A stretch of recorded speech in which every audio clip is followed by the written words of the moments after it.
Hello and welcome. Thank you for tuning in this time, ladies and gentlemen. You are now on a Latoken page, and I'm Terrence. This is VCTV by Latoken. Again, just quick housekeeping before we begin on the topic today. If you are subscribing or if you are viewing from YouTube itself, do help us out. Click like, subscribe, so you will get notifications to all our next episodes. And if you are on our main page itself, again, do keep in mind we have various topics for the week, for the month, even next month. I think some of them are already been planned.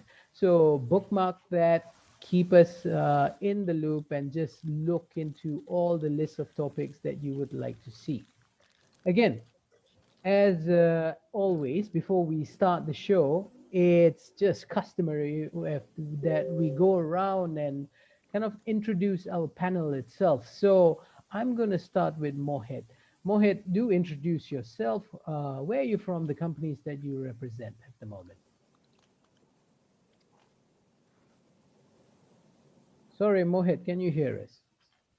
Yes, sorry, I can hear you now. Oh, There was a momentary drop in my connection. What was the hello? yeah. Okay, so we're going to start off with an introduction, Mohit, and I'm Okay, going to go around. So just quickly, kind of introduce yourself, where you're from, the companies you represent. sure. So my name is Mohit Babu. I am based out of Bangalore, India. I am part of Xfinity Venture. Xfinity is a B2B enterprise tech focused venture capital firm. We invest in enterprise tech product and platform plays. We are sector agnostic and we invest across sectors. And some of the sectors which we have invested in ranges from cybersecurity to cloud computing to energy space. We typically come in at a pre-series A, series A round of investment, right? Check sizes somewhere from $500, $1,000 to $2 million to start with, and then eventually participate in the follow-on rounds of investment and go up to $4.5 million per company. Great. Thank you, Mohit, for that one. Connor, over to you. A quick introduction from your side. Hey, I'm Connor. Just calling in from Turkey today.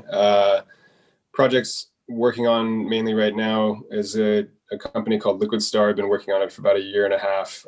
It's a software platform that manages shipping container-based charging stations for mobile connected batteries that can power everything from phones all the way up to electric motorcycles, e-bikes, everything like that. So uh, our purpose and directive is to help provide energy to about 10% of the 1 billion people who currently don't have access to electricity right now.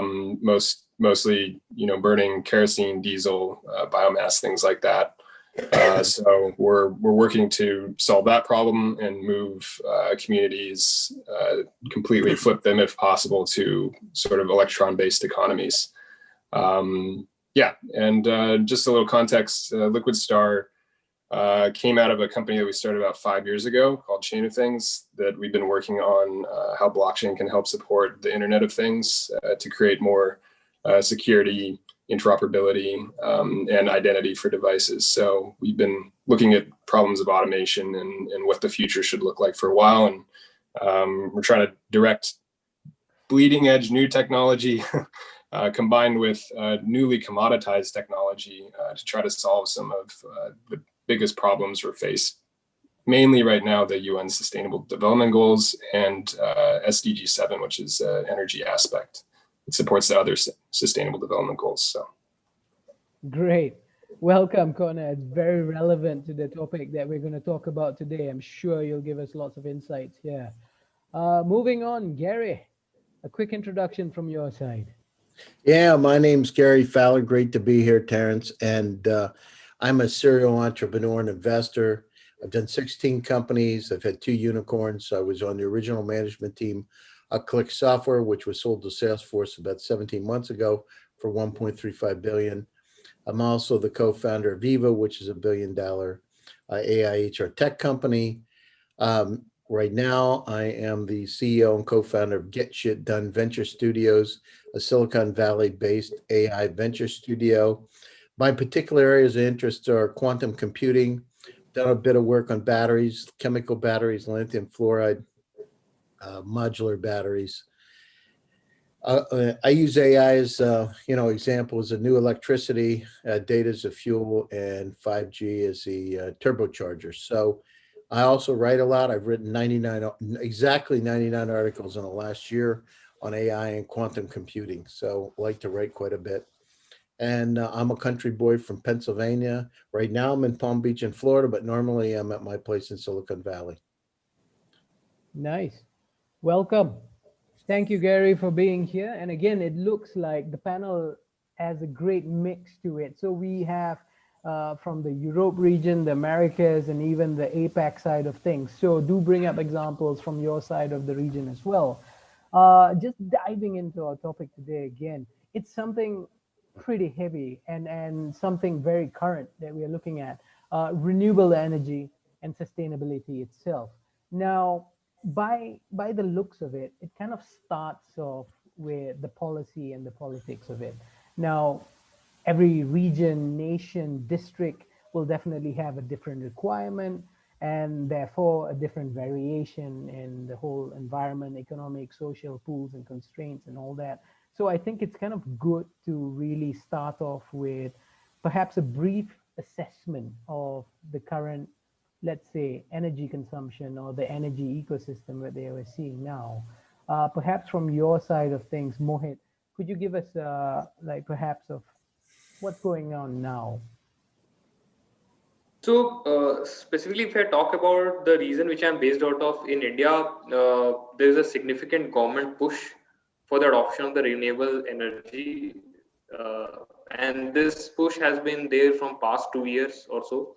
Mostly focus on, since we are a land which has abundant solar, the capacity, the potential of sunlight is huge. So there is a significant push on the solar side, as well as on the coastal regions and all. Due to that, there is a push for the wind energy side.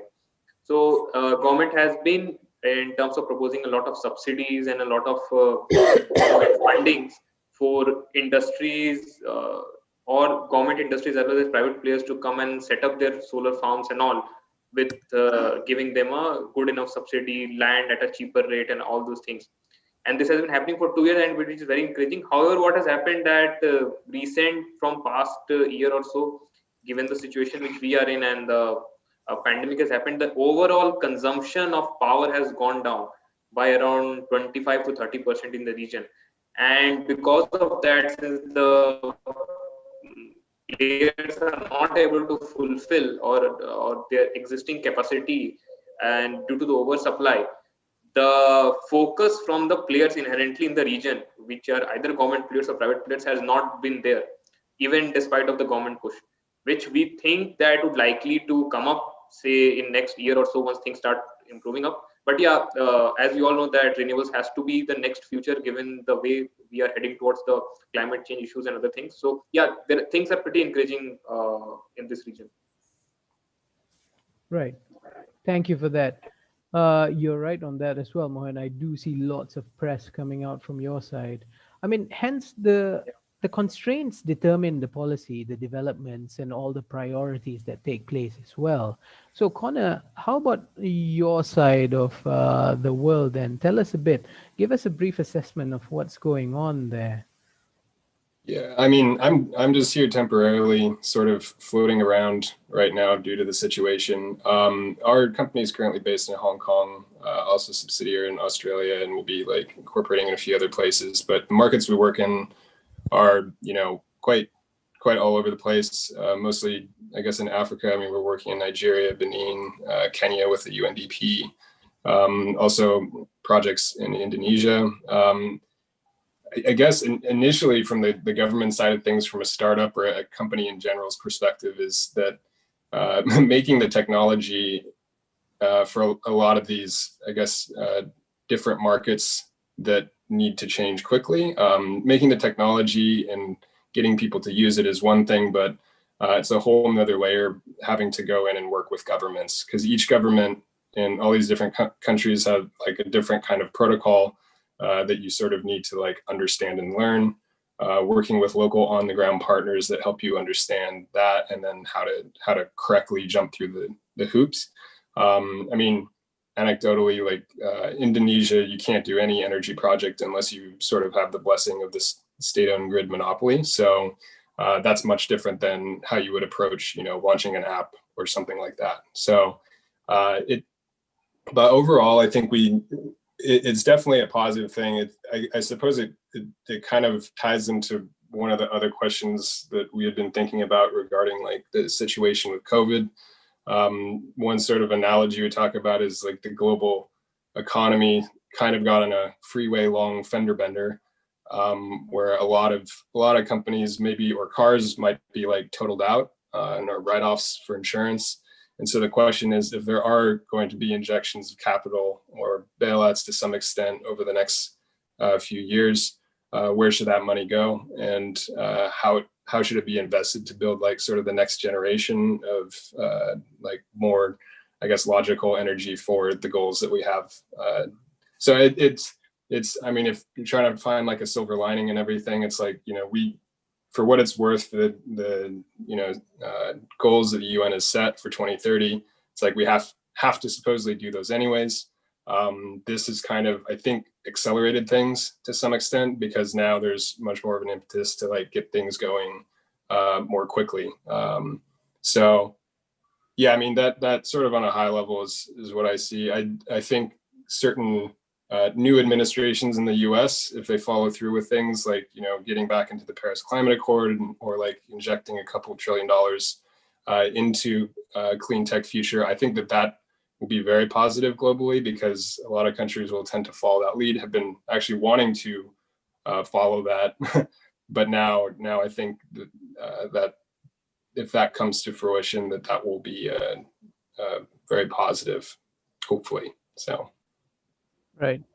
You're right. And kind of riding on that point as well, Gary, what's your take on this? Since you're in the US, what do you think about Biden's presidency? Is he going to come into the climate? Yeah, I mean, absolutely. So, I mean, look at where we are today. So, global renewable electricity installation hit a record level this year. So, and if we look at it, the IEA, International Energy Association agency, released reports that 90% of new electricity generation in 2020 this year was renewable, with just 10% powered by gas and coal. So we're moving in the right direction. But if we look at it, where is the trend? So the trend says that the largest power source in 2025 will be renewable, which will displace coal. So we're moving in the right direction. So absolutely, in terms of Biden. So the US is one of the biggest markets, the world's biggest market for renewables. And based on Biden, I mean, well, this could accelerate dramatically. So we're moving in the right direction. It's estimated that by 2025, renewables are set to become the largest source of electricity. So, and again, Biden said directly, by 2025, by that time, renewables are expected to supply 1/3 of the world's electricity. So I think, the beauty is, I mean, look at where we are today with COVID, right? We realize the misstep that we made in the past. And in fact, Mohit, in India, for the first time in 30 years, we've been able to see the Himalayas, right? So we understand that, we're not quite as, on one side, if we develop a quantum computers, on the other side, we can't even get a roll of toilet paper. So we understand our vulnerabilities today. Now the situation is we need to do something about it. I've been working on battery technology for the last 10 years. 10 years ago, I was involved in the development of a lanthanum fluoride, a chemical battery. So this isn't new. I mean, batteries have been along for a long time. It's just the politics have dramatically shifted. So I'm encouraged with Biden coming into office. And, I believe that now that we're trending in the right direction, the key is to keep up the momentum. Yeah. Let's hope for something positive coming out from the US side of things as well. And I think it's also important to look at perhaps the current patterns. I mean, the pattern of production, consumption, and how COVID has left its mark. Has it accelerated, slowed down, you think? Mohit, can you give almost an assessment there and tell us what you've seen growing or even decreasing? So, if I talk about this region specifically, COVID has not done a very positive impact on the segment. It has maybe pushed the entire renewable initiative by, I would say, a year and a half, because primarily from the perspective that the demand for power has gone down, and given that we have a huge legacy of a non-renewable based power economy with mostly dominated by coal, there are power plants which are not able to sell the power which they are generating. So the focus for the enterprises in this region, from the public and private sector, has not been now on the COVID side. The kind of numbers which we have estimated for the solar as well as wind energy generation has not been met this year, and it hopefully will be pushed to say next year or a year after that. So if I talk specifically about due to the reduction in demand, which is due to the COVID, uh, the the entire spectrum of changing from a non-renewable to renewable side of things has been delayed. Mm, I see. Connor, do you see similar patterns, let's say, in European nations or closer to where you are at the moment? Yeah, I mean, so actually there are a couple interesting examples. One for, when we're working on pilots in a few different places in Nigeria, and one of our pilots takes place at this Rivers State University in southeastern Nigeria. And so our team down there was basically telling us, like, as soon as the lockdown started happening, people like friends of theirs and basically everyone couldn't even charge their phones, and they'd have people who would just drop off the radar, and they would not know what happened to them for like weeks because they just couldn't get to where they needed to charge their phone. And so we sort of take for granted in our COVID kind of reality, it's like, we have Zoom and Netflix and WhatsApp, or like, whatever way to communicate or continue doing work remotely. But if you don't have connectivity, or you don't have, and this is, only speaking from this off-grid 1 billion side of things that we're focused on, but this sort of change to like a much more digitized way to work can't be possible without a lot of changes in sort of like infrastructure and stuff like that. And so yeah, there's definitely less consumption of energy overall, because like, manufacturing's down and like a lot of things have like kind of gone dormant. But I think it leads to like what the future of business will look like, or can look like in a lot of places. And I think it's like increasingly clear that a lot of stuff can be done digitally without actually having to like fly everywhere to have in-person meetings. And so and then another thing that we're looking at quite a bit more now actually is the sort of transition in mobility. So not just electric cars, but the fact that a lot of people are using these like e-scooters and e-bikes. And I was just in Berlin for a month and started using e-scooters and jump bikes for the first time. And I mean, it totally changes the way that you look at kind of that part of transportation, because you can ride easily like 3-4 times as far than you normally would ride on a regular bike. And so that's actually one of the biggest components that we're looking at, like when we deploy our waypoint charge stations, is how they enable electric mobility, because that can shift like whole logistics that affect agriculture, and like also affect a lot of like normal pollution related, like things like that. So I think the shift to like smaller, lighter electric mobility solutions, a lot of places is one sort of positive thing that has come out of this that we'll see more of.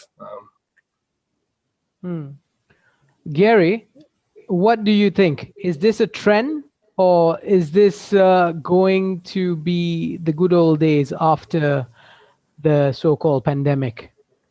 In trend, in what sense? More adoption towards renewable energy, new Well, I mean, technologies coming in. I'm a country boy. Remember, I'm a country boy from Pennsylvania. Grew up in a village of 500 people on the side of a mountain. So I keep things simple, right? I'm a simple guy. And so if you look at it, I mean, let's look at it. The population of the world has quadrupled in the last 100 years. It's projected to be 13.1 billion by the end of the 21st of the 22nd century. So look at where we are today. And we've got to do something critical. Look at what we've done to our planet. I mean, there's a reason we're looking out at the stars. We've got a limited time when we're going to be able to inhabit this earth if we keep it up the way we are today. Look at I worked on one of the projects I worked on was a weather forecasting technology. It's a long range weather forecasting technology, came out of Princeton University, which basically said weather is a nonlinear reoccurring phenomenon. It recurs in patterns over time. I remember working with Dr. Irving Crick. Dr. Crick was one of the foremost weather forecasters. Came out of Caltech. Was actually, when I met with him, he was in his 80s. He actually was a student of Einstein. So it was an incredible conversation. It was back in the 90s. And I remember Dr. Crick was telling me about what was going to happen with global warming.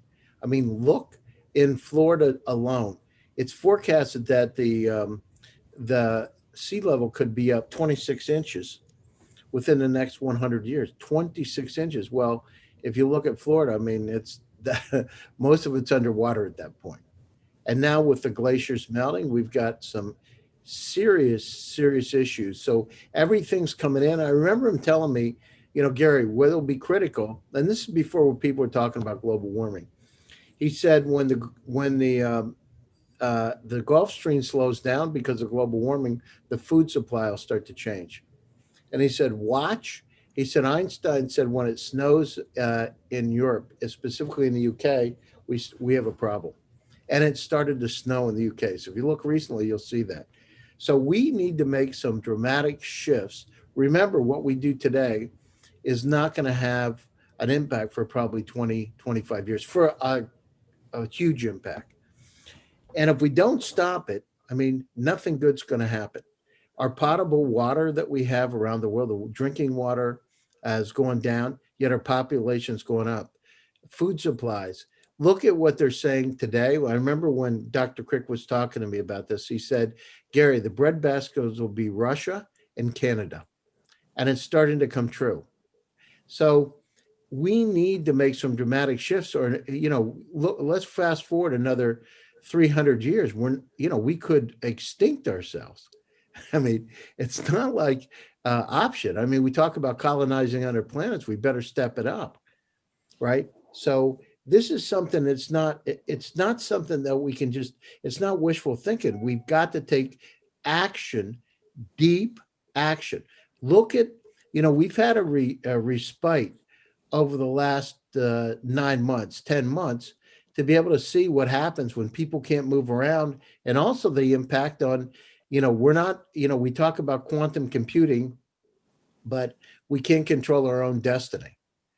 We won't, we understand now that, look at, just as I said, the Himalayas in India. We see what reducing our activity can do and what kind of a dramatic impact it can have in terms of letting the planet try to heal itself. Well, we need to go down through our generations, literally, this isn't, again, wishful thinking. We need to go down through and make those challenges today, or my kids, right, are not going to have a future. It's nothing good's going to happen. So water, right? The amount of water because of this global warming, it's just, we're going to start having water wars, because look at it now. When I was a kid growing up, there was no bottled water for the most part. Now the situation is, I remember him telling me, water would be sold by the barrel. I was like, yeah, come on, Dr. Crick. That's not going to happen. Well, I mean, how many people are buying bottled water, right? I'm one of them. Here, I got my Fiji right here with me now. So, yeah. But the time for action is not a trend. We understand our vulnerabilities today much, much better. And we've been shaken right to the core with this COVID. And it's not over. I mean, we're hitting record levels in the US right now. Mhm. So it's not over. And this is, by the way, I did projects for 3 years. I was working with uh, former weapons scientists actually in a non-classified program, and we need to go down through and make those changes. And the reason that um, it was interesting, and I saw the kind of impacts that you know what kind of impacts negative things come into our environment could have. So we were going down through and making some dramatic shifts and trying to do the right thing. Now's the time where we need to take action and do that, or we're going to make our planet, um, uninhabitable. I deal with two astronauts, actually, uh, two very, very well known astronauts from different parts of the world, and we talk about what's happened in terms of colonization of planets, that kind of thing. Very, very well known astronauts, and we're looking to the stars for a reason, right? There's going to be a point where we can't inhabit this planet. If we look at it today too, there's 6 billion. I just talked to them 2 weeks ago. One of them, there's 6 billion Earth-like planets just in the Milky Way, and estimated 200 trillion galaxies in the universe. So there's a whole lot for us to explore. Right. Just to add on to that really quick, Gary. I mean, we always like to refer to these Kardashev scales without going into too much detail, but sort of like scales of civilization based on how much energy civilization is able to access.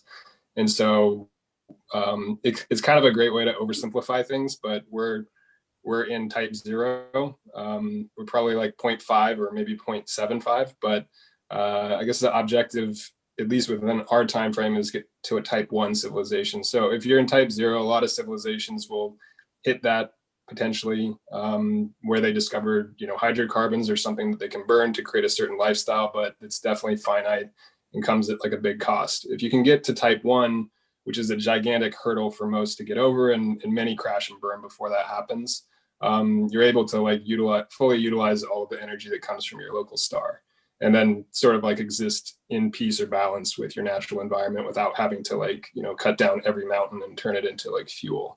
So of course there are like later stages like a type 2 and type 3 where you just end up using like the entire star, or then using like the black hole at the center of your galaxy and beyond. But right now I think a good goal for humanity is to try to get to a type 1 or get as close to that as and then we can start working beyond that. But that, at least for me, that's sort of a simple way to keep focused on this like this goal of getting ourselves away from this like unsustainable kind of trajectory.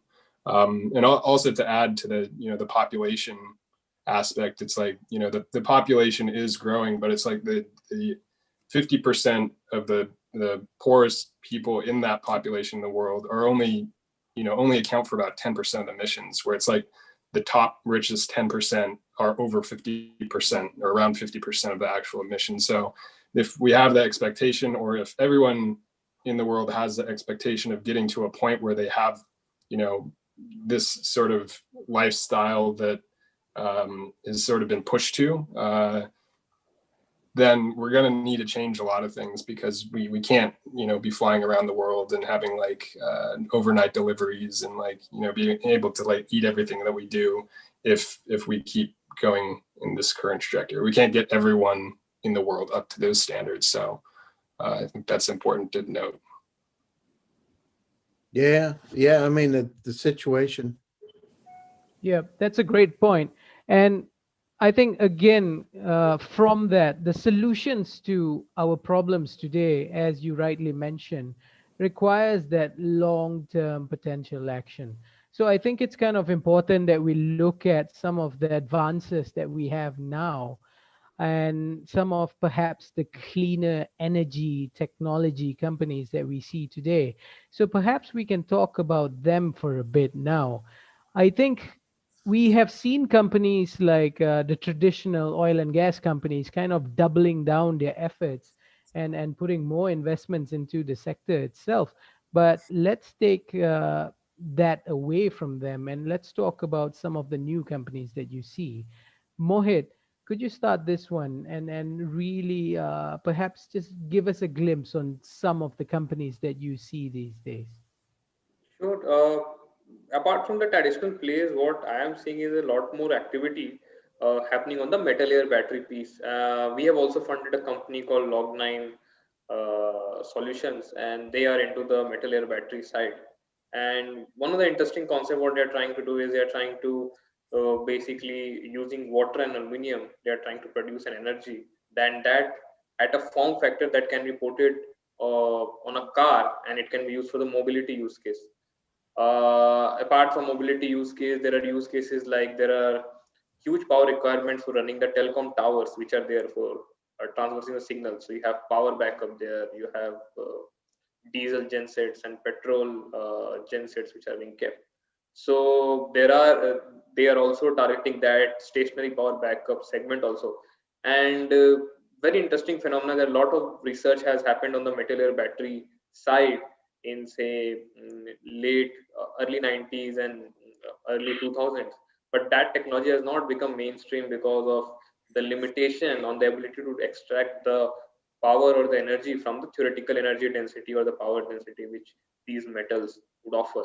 And most of the research happened on zinc and other side of metals. But an interesting piece which is coming up, that people are not only thinking about lithium ion and maybe other forms of lithium based technology, whether it is LTO based or NMC based or certain other aspects, but eventually thinking about the new chemistry itself, which could be say metal air batteries or something to do with the supercaps.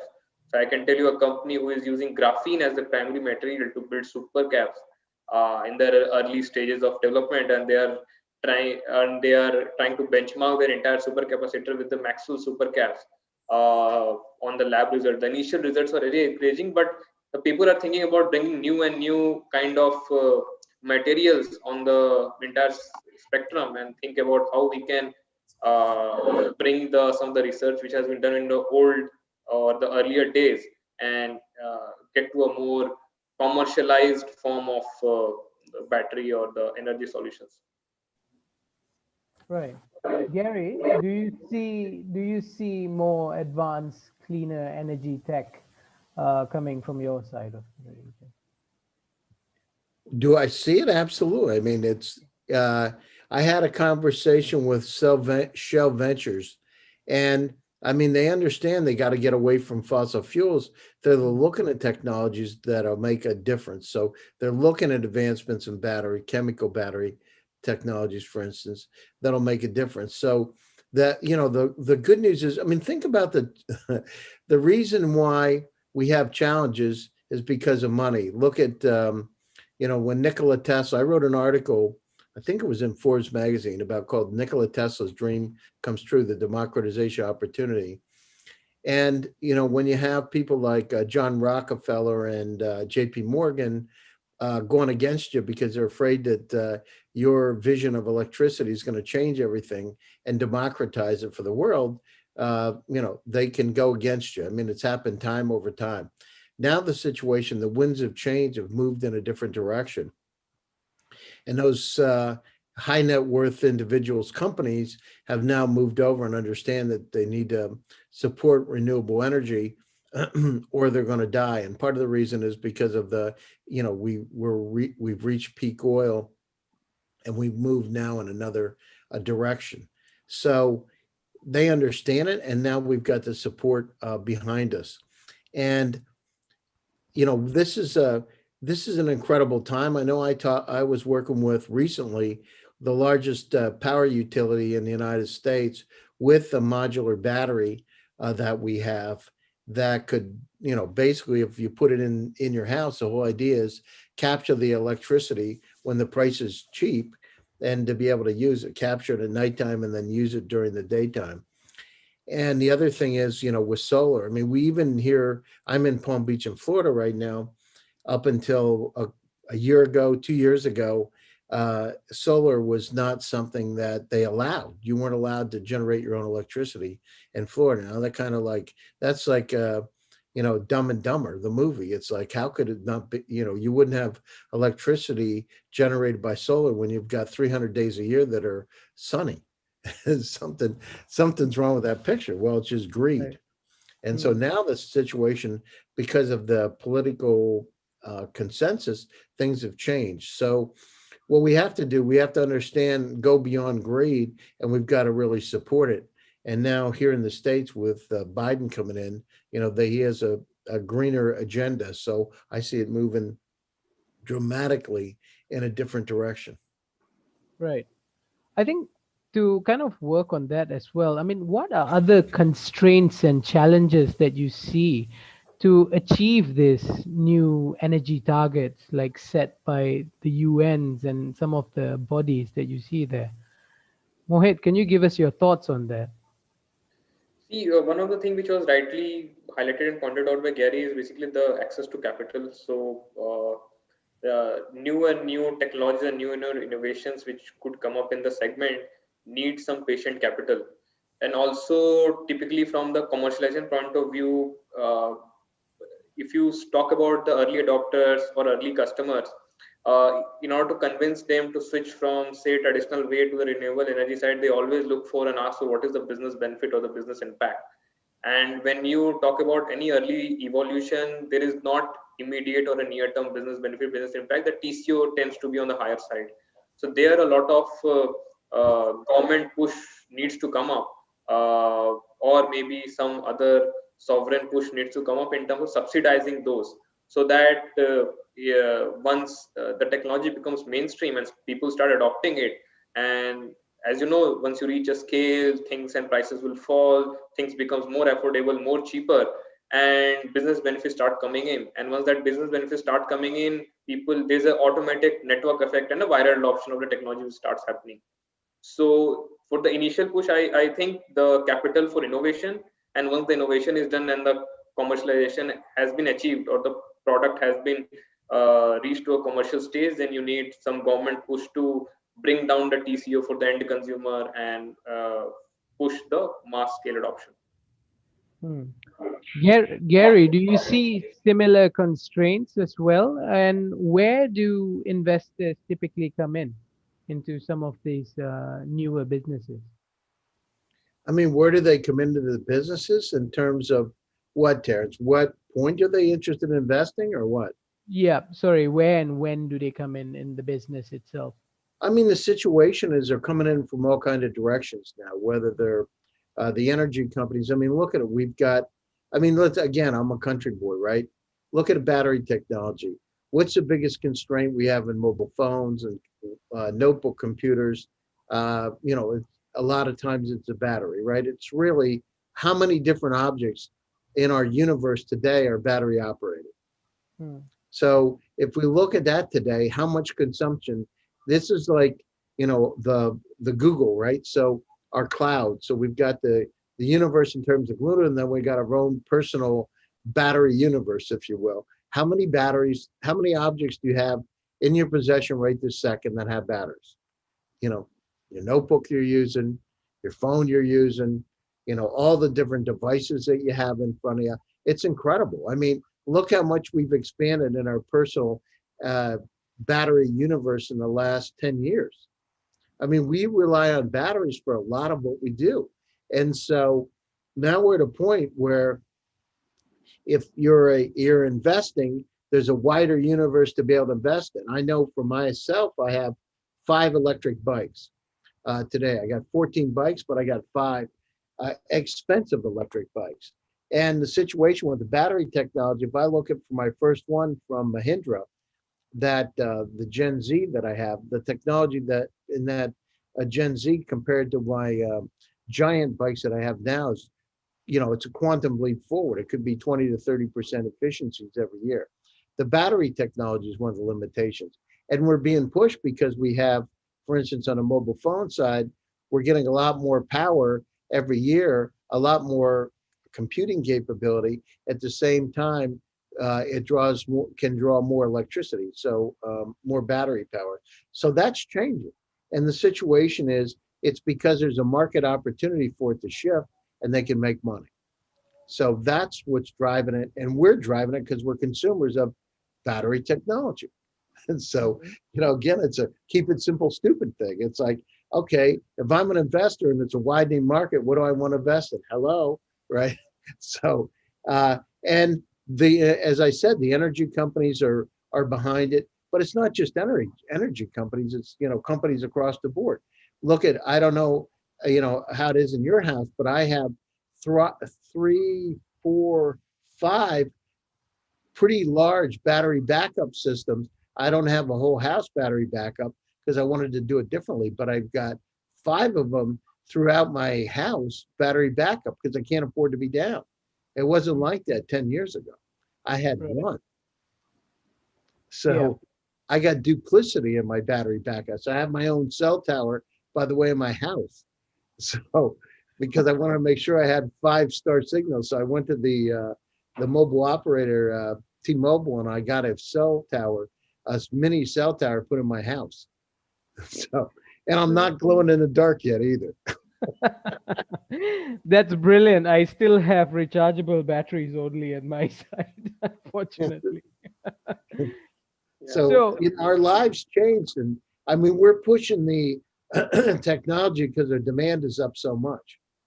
mm, So we're right. the ones that are doing it. And look at it. I talk to people in Africa almost every day, all different parts of Africa, and look at the cell phone usage is going up.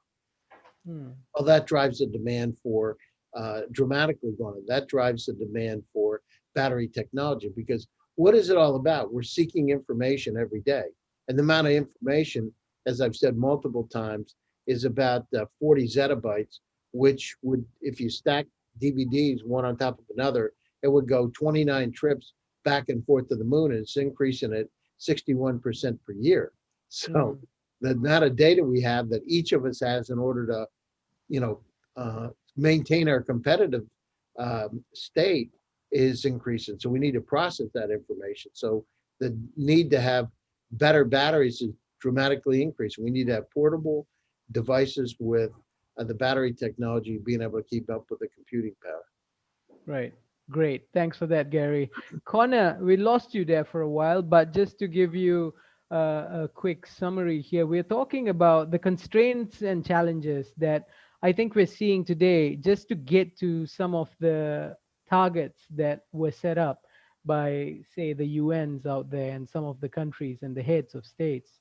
So could you give us your thoughts on this itself and basically how and what's the potential solutions here?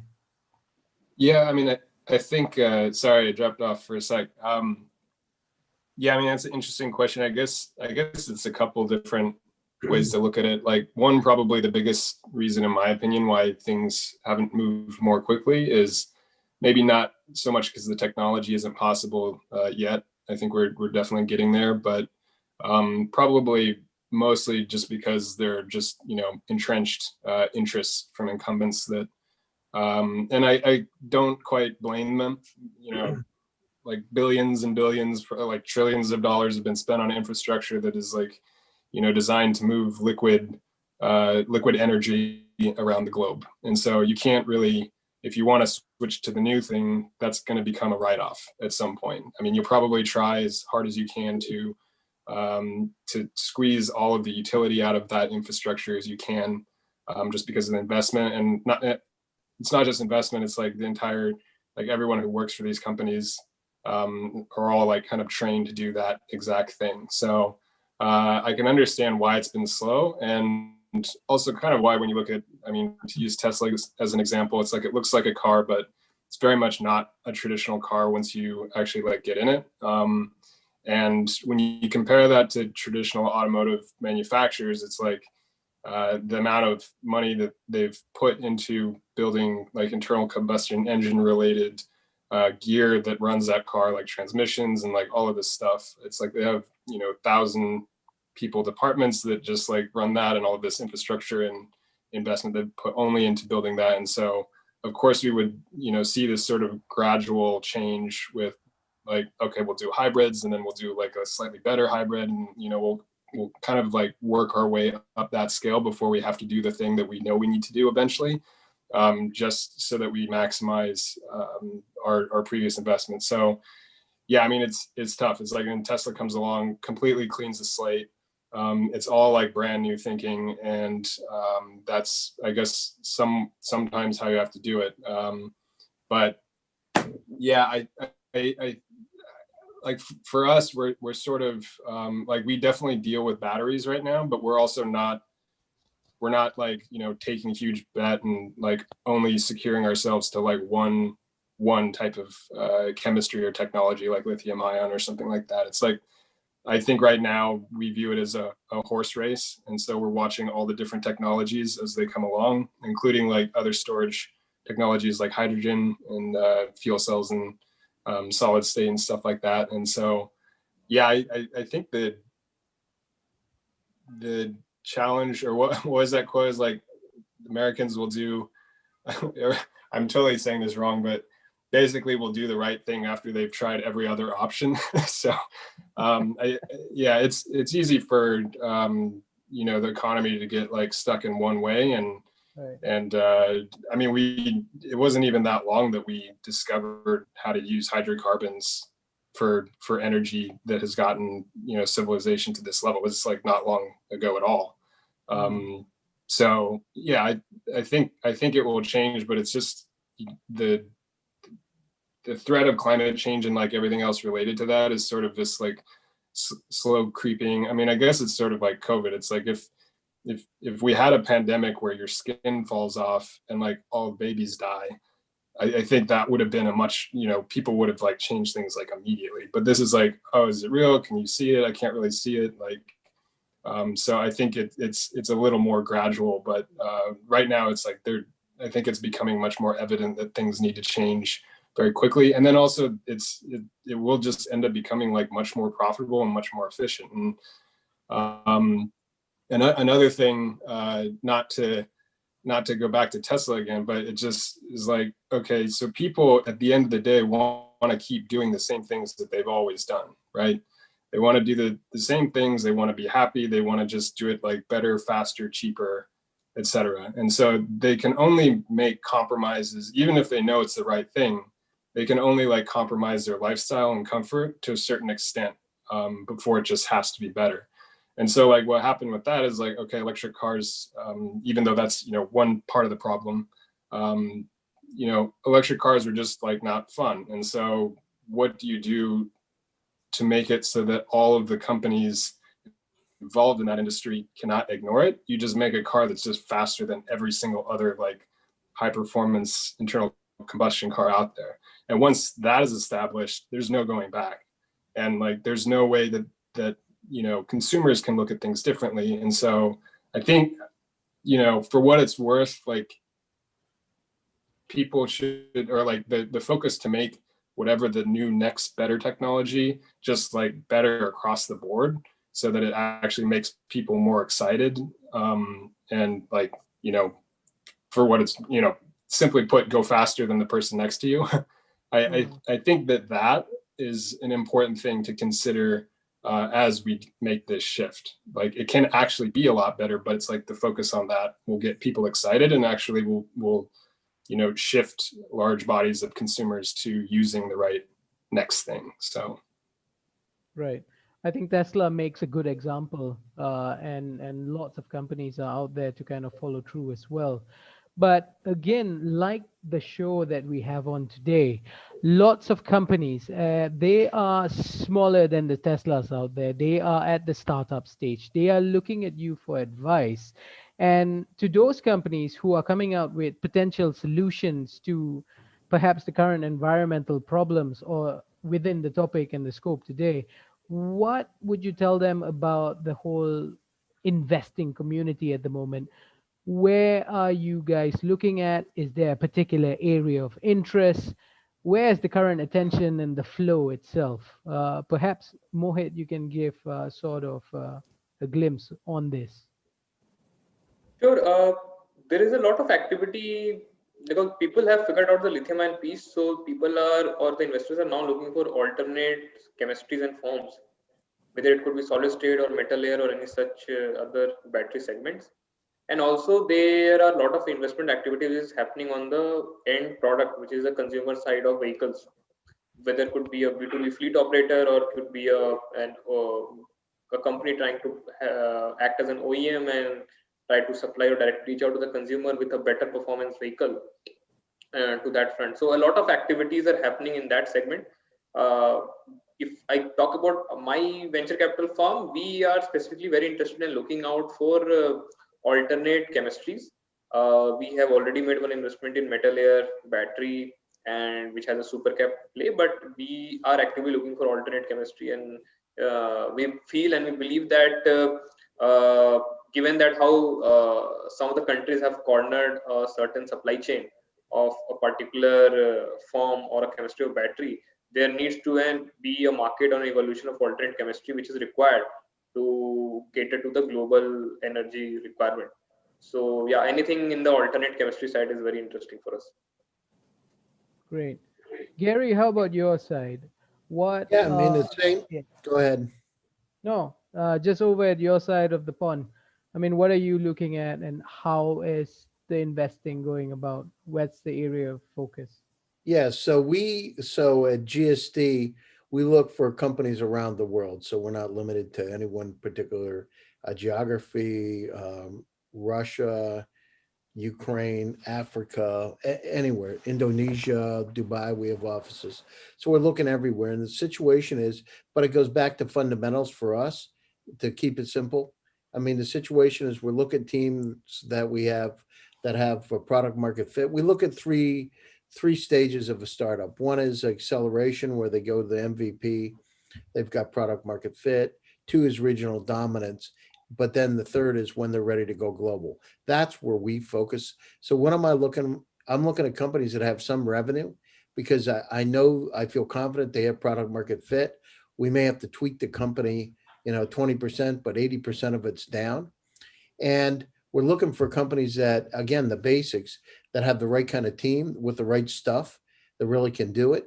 We do take, the companies that we're involved in, we take investment in, we do take operational roles in the company. So we'll come in and really help them to be able to go forward. So we use our network in Silicon Valley. I've been there 35 years. You can imagine who you know if you've been involved in living in Palo Alto and Menlo Park that long. So as well as living in the UK and Russia. So it's a great time in terms of the environment. So there's mandates for for companies to spend money. The key is having the venues like a VCTV where you can get the word out to be able to get to those particular investors and get to those particular startups, because the world, has changed, right? I remember 5 years ago when I was dealing with the VCs that Emergence invested in Zoom, and they were telling me about Eric. And look at where we are today. We've digitally transformed. Our society has dramatically shifted just in the last, 11 months now. So we need to take advantage of the startups that are out there. You need to understand that you need to be able to access those investors. It's different than it was a few months ago, because now we have the opportunity to be able to reach anybody anywhere using Zoom, virtually anybody anywhere using Zoom. And the VCs and investors like myself are really interested in investing in companies. We can't sit on the sidelines or we'll miss deals. Fair point. Connor, how about things in your end itself? How are investors looking at the current companies and startups coming up today? Yeah, I mean, it's sort of interesting from both sides, like from the company side and from the investor side. So, I mean, I guess I'll start so there's this group called Nexus Global, which is organization that basically involves sort of the next generation, or the kids, or people coming from some of the largest families and funds in the world, but they're actually looking, at least from what I understand right now, there's a huge interest in this. There'll be a huge transfer of wealth. We're kind of in the process of one of the largest wealth transfers in history. And a lot of those kids are, they're getting advised by parents, investment advisors that just want them to put money back into like the old traditional companies, but they really want to invest in a lot of the new companies that we're kind of talking about that are focused on not just solving these problems, but the, $13 trillion plus market opportunity of like, the new version of these industries. And I've heard that there's a lot of confusion as to like what companies are even playing in that space, and like which ones are legitimate, and like how to even filter through that, because the interest of money to go into it is like there, but like the transparency and sort of like index or organization is not there yet. It's definitely starting to happen more now, but it's not quite there. And then on the startup side of things, definitely doing like even like what we're doing with Liquid Star, it's not what you would normally approach VCs for. Like a lot of VCs want a company that will like 1000x because it's an app and it can scale like immediately, very quickly. But it's like, if you're doing an industrial like sort of infrastructure energy company, they're not really interested in that sort of thing, even though it's like necessary. It's like a much harder project to do. And so from our perspective, like, even one of these, so we're in this UNDP Cultivate program out of Singapore with our target market in Kenya. And one of the KPIs for that program is to find investment. It's like the UN won't provide you with investment or very little investment. You're actually tasked to go out and find it. But there's not really much guidance as to like, what is this new emerging investor network that is looking to like invest in these types of like solutions to like solve the sustainable development goals. Like it is definitely coming along, but it's not probably where it needs to be for both sides. So they're like companies that are looking to raise money to solve these problems on one side, that are trying to find the investors that are looking to do that, and then they're on the other side, they're investors looking to find the companies that are doing this and like be able to like verify them, and also be able to because everyone talks about impact, but like I think the biggest thing right now, next to having this balance of it's not like none of these things are charities. They all have to be profitable. It's like you can't just dump in a charity and try to solve a problem, because it doesn't have a sustainable model. I mean, not to get off course, but like in Nigeria, we were told by the government that very specifically that you have to be profitable if you're entering the energy space. It's like they had an example where like a charity came in, entered the space, started offering like all these things for free, killed all the local companies that were profitable, and then I think like 2008 happened or something, and then that charity's money dried up, and then it just left a gigantic hole in the market because of all that. So yeah, I think this balance between like profitable companies, but also like doing good and being able to like quantify impact is super important, and definitely what like investors are looking for, like the ability to quantify what you're actually doing, more than just what has been done sort of in the past. So yeah, I do think it's headed in the right direction, but yeah, a lot more work needs to be done, and there's a huge amount of interest on both sides to get this going. So I think that's very positive. And more programs are coming up. Like we just participated in a new kind of accelerator called Impact Collective, out of Seoul, Singapore, Bangkok, a few other places. But yeah, that one was it's the first program I've been in that has been just very, very focused on sustainable development goals, and also how you quantify what your impact is doing, while also having like a real business model.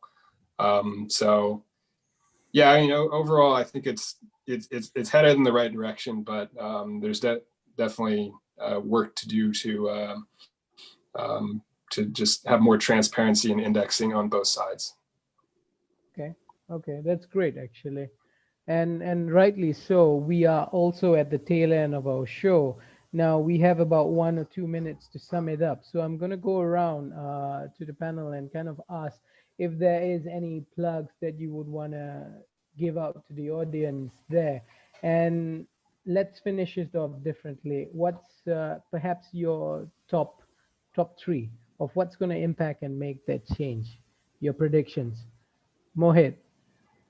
Uh, Specifically for this alternate energy, when I look at the consumer side, the push to build the infrastructure to support this, uh, there are certain policies which needs to be reworked, and the policies which would enable act as an enabler for these kind of alternate energy companies to come out and dish out their product in a larger scale, whether it is policy on the subsidy side or could be the policy on basically supporting them with better access to capital or better access to infra or anything like that. And the third thing is obviously we need that patient capital. This is very critical for this because companies do take time to evolve in the segment and achieve at a certain scale. So yeah, these would be my 3 points. Nice. Gary, over to you. What's going to impact and change the most in the next few years? And any plugs from your side? Well, I agree with Mohit in terms of, infrastructure, et cetera. So what's going to change it is the investors like ourselves wanting to invest. And, right now it's this digital transformation, as I said. I mean, people were sitting on their hands for some time and not investing because of the pandemic. And so now the situation is and I talk to, I deal with a little over 300 VCs around the world. Uh, and I actively deal with 100, almost 150, like 345 or so connected with, and about 150 I deal with regularly, daily. And so they want to invest. They're looking for cool stuff.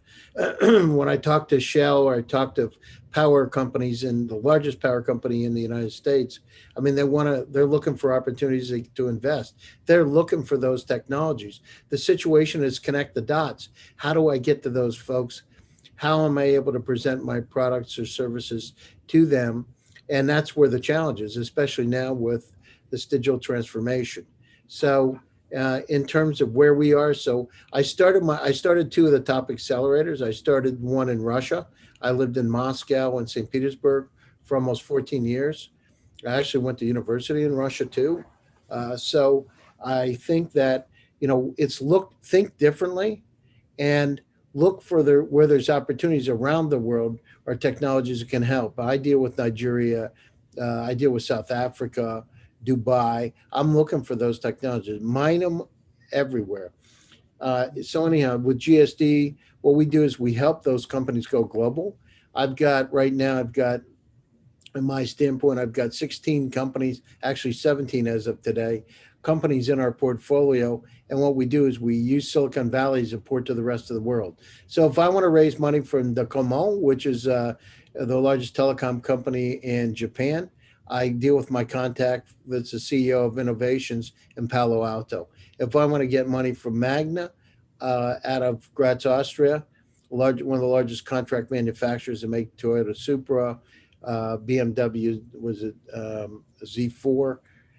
I deal with them there. If I want to deal with Mahindra, I deal with them there. They just happen to have office. So, I learned a lesson a long time ago when I was a kid growing up in the country. If you want to go fishing, you go to a pond that's got a lot of fish. And so, keep it simple. I want to maximize the opportunity. We're located 5 minutes from Sand Hill Road near Stanford University. Half the capital in the world is still located there. And so just, use your resources wisely. Make sure you've got some revenue.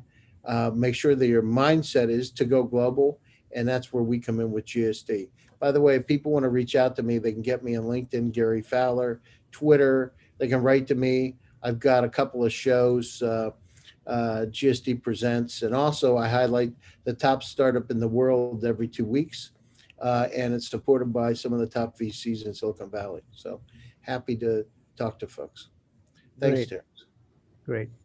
Connor, sum it up for us. What's going to give the biggest impact and change in the next few years? And is there any plugs from your side? Yeah, okay. I think so investment wise from both public and private funds, sort of redirecting that. I mean, I know we talked about just the ability for public money to kind of dictate policy change to dictate the way certain things go, and then having that work with private money to move things much more quickly. Secondly, I think that a lot of these problems that need to be solved in the energy space are really big problems, and they're not really what you see like your typical like app startup being able to tackle alone. And so none of these things can be built. I mean, like you have an Instagram that can be built by one person or like a team of 16 that can go on and be huge, but to build the next generation of like energy, it's like, it's not a one person job. And it's like you in fact have a lot of layers of like very specialized technology where, you know, you'll have the people who are like super experts at that very down in the weeds there. And so you need to work together between these layers is what we're seeing, and have you know, someone who can like figure out how all these different separate layers work together to create like a bigger, broader solution.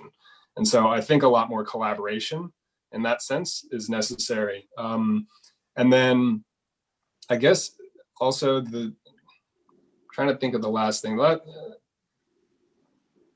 think it's just a matter of I lost my last thing. It's just like it's a tough problem, but we just have to kind of like start on it.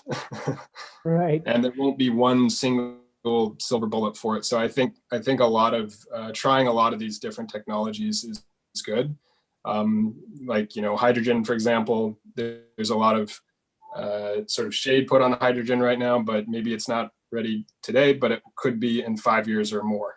And so I think it's worth it to experiment with these different things because, yeah, I mean, like we're keeping an open mind to all of these different storage technologies and just using our software as sort of a thread to stitch them all together. So, my biggest takeaway is just like energy is, I guess it was mentioned by the UN, the golden thread that, you know, unites all of the sustainable development goals. It's like without energy or electricity, you don't have connectivity, you can't do education, you can't, you know, do clean water, you can't do like the future of like agriculture, food, how it needs to be done, gender equality, you know, all these different things. And so not to say energy is boring, but it's the one thing that we need to kind of make sure that we get right, because it's sort of a foundational piece to making sure all these other things can happen properly. So yeah, I mean, just trying to get to a level 1 or type 1 civilization, keep it simple. Yeah, I mean, we're just